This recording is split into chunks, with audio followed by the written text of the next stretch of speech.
श्री गणेशाय नमः। जय श्रीमन्नारायण, जय आदिशक्ति माता।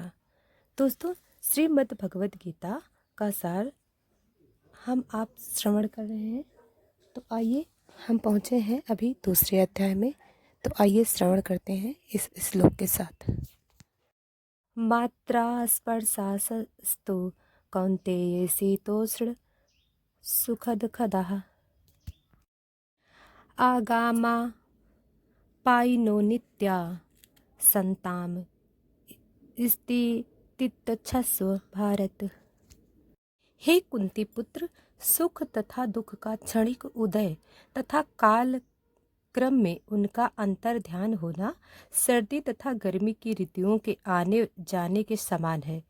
हे भरतवंशी, वे इंद्रिय बोध से उत्पन्न होते हैं और मनुष्य को चाहिए कि अभिचल भाव से उनको सहन करना सीखे। तात्पर्य, कर्तव्य निर्वाह करते हुए मनुष्य को सुख तथा दुख के क्षणिक आने जाने को सहन करने का अभ्यास करना चाहिए। वैदिक आदेशानुसार मनुष्य को माघ, जनवरी, फरवरी के मास में भी प्रातःकाल स्नान करना चाहिए। उस समय अत्यधिक ठंड पड़ती है, किंतु जो धार्मिक नियमों का पालन करने वाला है वह स्नान करने में भी तनिक भी नहीं झिझकता। इसी प्रकार एक गृहिणी भीषण से भीषण गर्मी की ऋतु में मई जून के महीनों में भी भोजन पकाने में हिचकती नहीं। जलवायु संबंधी असुविधाएं होते हुए भी मनुष्य को अपना कर्तव्य निभाना होता है। इसी प्रकार युद्ध करना क्षत्रिय का धर्म है, अतः उसे अपने किसी मित्र या परिजन से भी युद्ध करना पड़े तो उसे अपने धर्म से विचलित नहीं होना चाहिए। मनुष्य को ज्ञान प्राप्त करने के लिए धर्म के विधि विधान पालन करने होते हैं, क्योंकि ज्ञान तथा भक्ति से ही मनुष्य अपने आप को माया के बंधन से छुड़ा सकता है। अर्जुन के जिन दो नामों से संबोधित किया गया है वे भी महत्वपूर्ण हैं। कौन्तेय कहकर संबोधित करने से यह स्पष्ट होता है कि वह अपनी माता की ओर मातृकुल से संबंधित है, और भारत कहने से उसके पिता की ओर पितृकुल से संबंध प्रकट होता है। दोनों ओर से उनको महान विरासत प्राप्त है। महान विरासत प्राप्त होने के फलस्वरूप कर्तव्य निर्वाह का दायित्व आ पड़ता है। अतः अर्जुन युद्ध से विमुख नहीं हो सकता। एयम न ही न व्यथ्यन्ते पुरुषम पुरुषर्षभ समुदम खसुखम धीरम सोयमृतात्वाय कल्पते।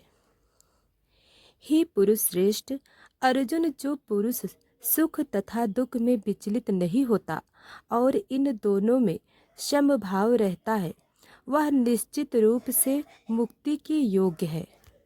जो व्यक्ति आत्म साक्षात्कार की उच्च अवस्था प्राप्त करने के लिए दृढ़ प्रतिज्ञा है और सुख तथा दुख के प्रहारों को समभाव से सह सकता है, वह निश्चय ही मुक्ति के योग्य है।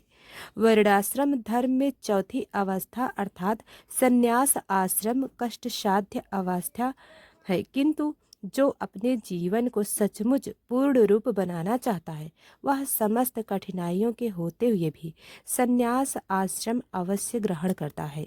ये कठिनाइयाँ पारिवारिक संबंध विच्छेद करने तथा पत्नी और संतान से संबंध तोड़ने के कारण उत्पन्न होती है, किंतु यदि कोई इन कठिनाइयों को सह लेता है तो उसकी आत्म साक्षात्कार पथ निष्कंटक हो जाता है।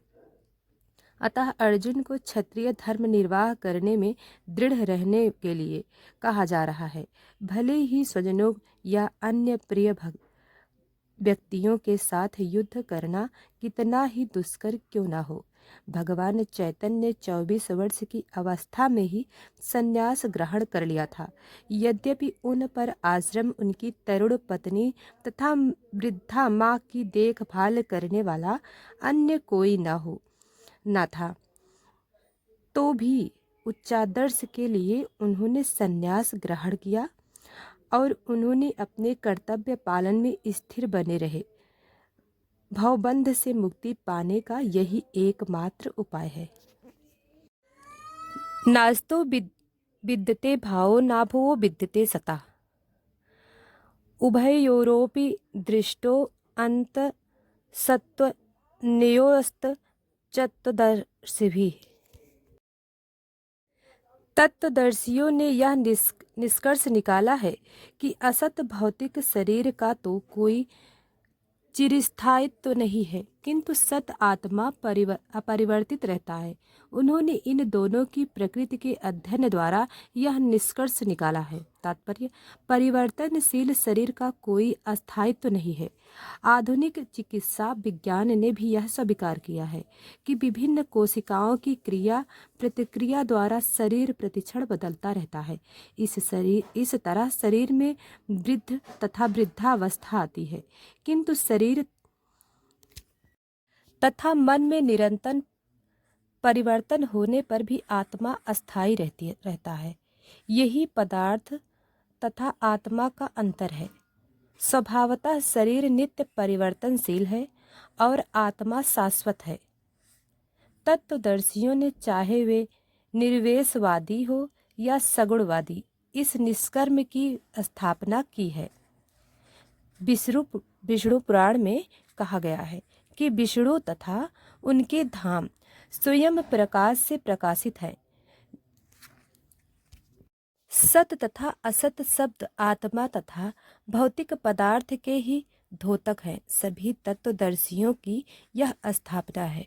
यहीं से भगवान द्वारा अज्ञान से मोहग्रस्त जीवों को उपदेश देने का शुभ आरंभ होता है।